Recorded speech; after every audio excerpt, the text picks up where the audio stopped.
update ng bayan. Maasahan anumang panahon. Magandang gabi po sa ating lahat. Narito ang update sa lagay ng panahon ngayong araw ng Huwebes, June 6, 2024.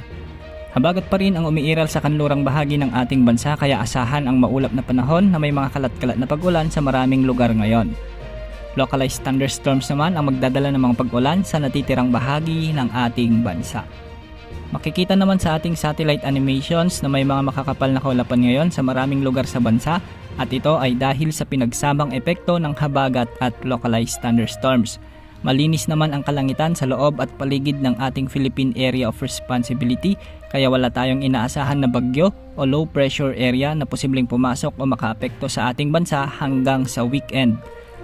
Ngayong gabi dahil sa umiiral na habagat, asahan ang maulap na kalangitan na may mga kalat-kalat na pag-ulan sa bahagi ng Ilocos Region, Cordillera Administrative Region, Zambales, Bataan, Tarlac, Pampanga, Bulacan, Calabarzon, Mimaropa, Western Visayas at sa western section ng Mindanao, particular sa Zamboanga Peninsula, Basilan, Sulu at Tawi-Tawi.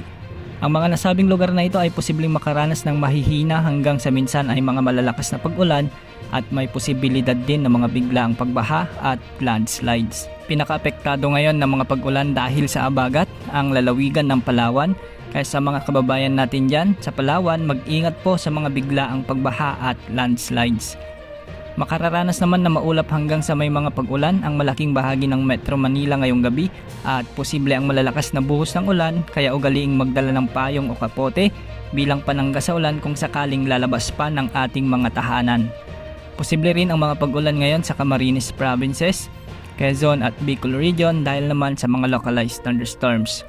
Samantala sa natitirang bahagi ng bansa, particular sa may Eastern Visayas, Central Visayas, Northern Mindanao, Davao Region, Caraga at ilang bahagi ng Sorsogon ay magiging bahagyang maulap hanggang sa maulap naman ang kalangitan na may kalat-kalat na pag-ulan dulot ng mga localized thunderstorms.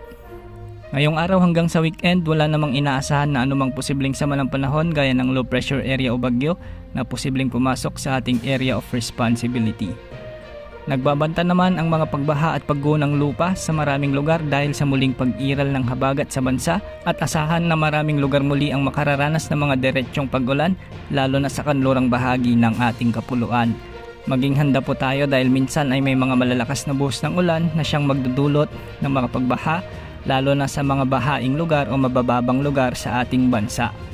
Pinakaapektado pa rin ng paglakas ng habagat ang Western Luzon at Western Visayas at ilang bahagi ng Sulu Archipelago, gaya ng mga lalawigan ng Palawan, Occidental Mindoro, Oriental Mindoro, La Union, Pangasinan, Ilocos Sur, Ilocos Norte, Benguet, Bataan, Tarlac, Zambales, Bulacan, Cavite, Laguna at ang Pampanga kasama ng Metro Manila.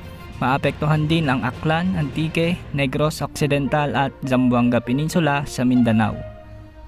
Yan ang update sa lagay ng panahon. Ito po ang weather update ng bayan. Maasahan anumang panahon.